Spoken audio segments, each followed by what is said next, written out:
Hi there, YouTube. This is my first attempt at making a YouTube video ever. I'm not really entirely sure what I'm doing, but I'm going to give it a shot.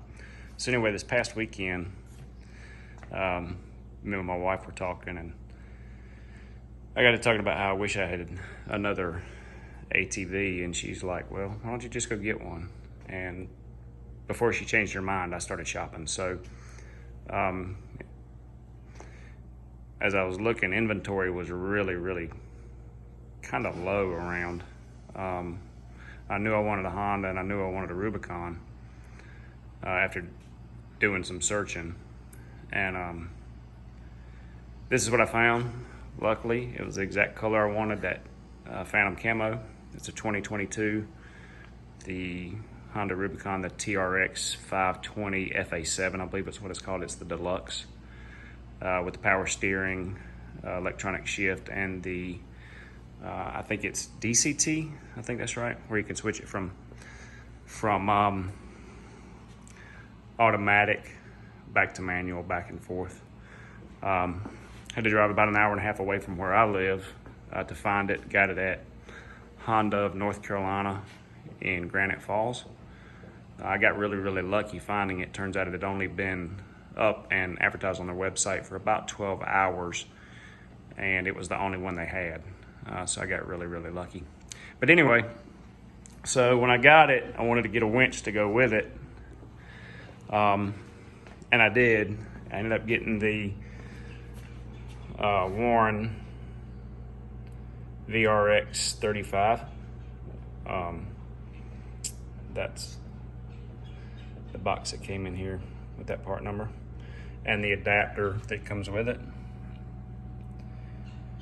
And I thought, well, instead of getting the shop to do it, I'll just do it myself. And I really kind of thought that doing that, I'd find a ton of YouTube videos on how to do it, so I didn't think it was going to be that much of a problem. I've done a lot of things by finding YouTube videos. I've got my Harley outside that I've done a bunch of work to, replacing handlebars, exhaust, all kinds of different things. Just by finding YouTube videos, they're always very helpful, but I was a little bit disappointed that I couldn't find any really clear YouTube videos for this exact quad and this exact winch, and especially with this mount. The mount came with absolutely zero instructions, and I couldn't find anything on YouTube or the internet anywhere else. The only thing it came with was this piece of paper, and there's a link right here that says if you go to that link, it's supposed to have some installation instructions or videos or what have you, but it doesn't. It just bounces back to the I guess like the product site, so there was nothing there.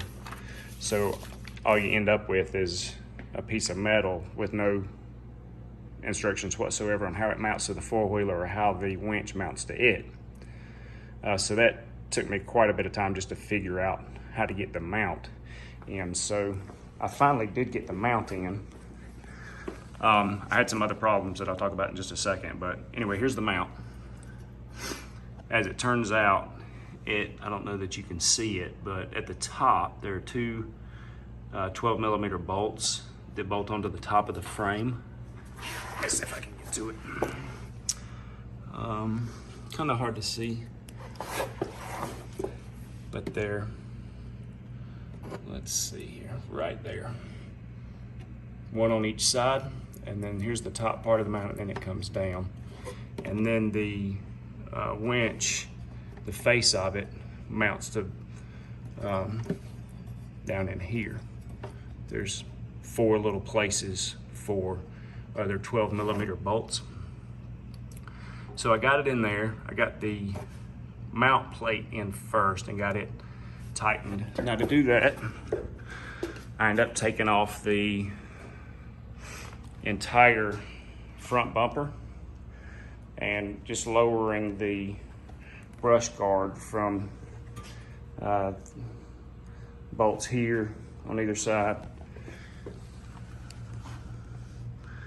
This brush guard or skid plate mounts here, bolts down in here, and then there's one up, these 10mm bolts are up a little bit higher right there.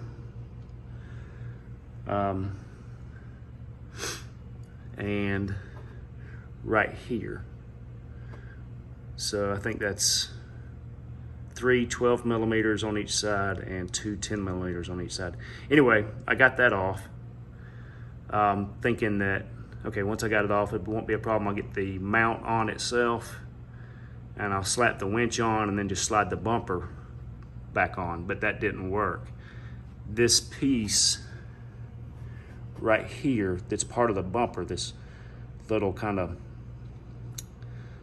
this little support brace right here, will not go back over the top part of the winch. The winch is basically too big. It won't go over the top of it, so the winch already has to be in there in some fashion. So that didn't work. So I had to take it back apart, take the winch out of the mount, and then put the bumper back on, thinking, okay, well, no problem, I'll just put the bumper back on and then I will actually slide the winch in through this gap from the side. Well, guess what? That didn't work either. So without being able to find anything else, I think what I'm going to try to do now is loosen the bumper and not take it completely apart. Just loosen it from the top down. Leave these two guys. Where are they? Oh yeah, right in there. So the two down here, leave them on but loosened, and then loosen everything else so the bumper will just kind of pitch forward from the top, giving me a little bit more space so I can just actually slide the winch in and then mount it to the mounting plate. So anyway, again, I don't know that this is going to work. My plan is to have this video and then work on it, see if that works, start another video and hopefully explain that did work or didn't work, or what did work, and then just kind of attach them to one another for one big long video, including the wiring and everything else, because I think I'm going to run into some more questions down the road. Because like I say, I could not find, even for the installation stuff, I couldn't find any real clear-cut, real good videos on, steps A through Z. Before I shut this off, so anyway, here's the winch against the VRX 35S, so I did get the synthetic rope. The controls that'll go mounted on the handlebars, the cables that go from the winch to the solenoid and solenoid to the battery,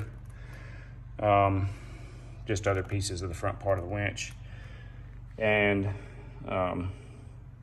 some other nuts and bolts and other things that, to tell you the truth, I'm not entirely sure what they do. I guess I'll figure it out as I go. And then this piece right here, I'm not real sure, I think they call it maybe a fair lead or something, but anyway, I know it goes on the front of the winch, and of course the synthetic rope comes through the top. I do know that these pieces right here, this goes with this to attach to the plate. These are for the bottom of the winch, where it mounts onto the bottom of the frame of the Rubicon, and then this stuff, well, I'm not entirely sure about. Anyway, so again, I'm going to try to see what works and hopefully actually get it mounted in, and then I'll start another video hopefully saying that yes, that did work, just loosening up the bumper and being able to slide it in, but we'll see. All right guys, here we go, I'm back. So I did like I said I was going to do. I loosened up the top bolts and the middle bolts on the front bumper and just left those two on the bottom in but loose so it would hinge forward. I just dropped that skid plate and I put a little dumbbell on it just to keep it out of the way. It had been flopping around and hitting me all over the place, so that seemed to work. But anyway, doing that worked. So you can see the winch is in. You just kind of got to play with the position of the front bumper. You have to lower it really well to actually get the winch in that little hole and up against the mounting bracket. But then to get it fastened in, you got to start pushing the bumper back up slowly until it gets just basically to the perfect spot where everything kind of lines up and you actually can get it bolted in from the front. One thing I did learn is I thought I needed to loosen up. I thought loosening up the mount would help and give me a little bit more wiggle room, and I got it in there, but then I realized once I did that, everything kind of closed up and you couldn't get to the bottom nuts to tighten the bolts for the mount itself. So I had to take it back off, tighten the mount with those 12 millimeters right here. So don't do that. Don't leave them loose, because then you can see you can't get back to the actual bolt itself. You don't have anything you can slide in there to hold it still while you tighten it. So you have to tighten it first. What I did, I dropped the bungee cord across the front. That way it kept the bumper kind of in the position I wanted it, and as I needed to, I raised it or lowered it and tightened or loosened the bungee cord. But that seemed to work. So it's in there now. It's bolted in nice and tight. I've just got to get the bumper completely tightened back up. And it's close enough right now, so I don't think I'm going to have any more problems. It's almost closed with the position that it's in. So that seemed to work. Anyway, I'm going to get this thing tightened back in and start working on the electrical piece. All right, see you in a bit. All right, what's up, YouTube? So back again. That did work. Everything buttoned up nice and easy. Got it tightened back up. So it's in there. Nice and solid. Now we're starting on the electrical piece. Get it wired up, and we'll see how it goes from there. But that did work, what I described in the other video. See you in a bit. Hey YouTube, so this may be the last video, but everything's going well now. Everything seems to be working. I wanted to touch on a couple of things. First, we had some pizza, and I actually had to call for a friend to come give me a helping hand, so thank you, James. The big thing is this wiring. So this red wire that comes off the switch housing. We didn't know exactly which one of these wires we were supposed to couple this into. This section right here is the wiring for the power supply over here. And then of course, again, this goes to the switch, the actual winch switch. So we did this a couple of times. We just kind of took a guess. First time we went with green, that was wrong. But it's actually this white and black or white and gray wire you want to couple this into. Now it works like a champ. So again, this one, not the green one. Got the switch housing mounted. It's working really, really well. The one big thing that we did change, that the instructions, or what you could find for instructions, we changed the color of the wires running from where to where. So initially the video has the wiring off the winch as yellow and blue, right, James? Yeah. Yellow and blue, running back to the solenoid, and then off the solenoid would be black and red to the battery. Well, they're different length wires, and we didn't want to mount the solenoid, which is right here, up under the frame, where we've seen a few people mount them. We wanted them up here, and the red and black wires are longer, so we switched them. So we ran red and black from the winch to the solenoid, and it's being mounted here.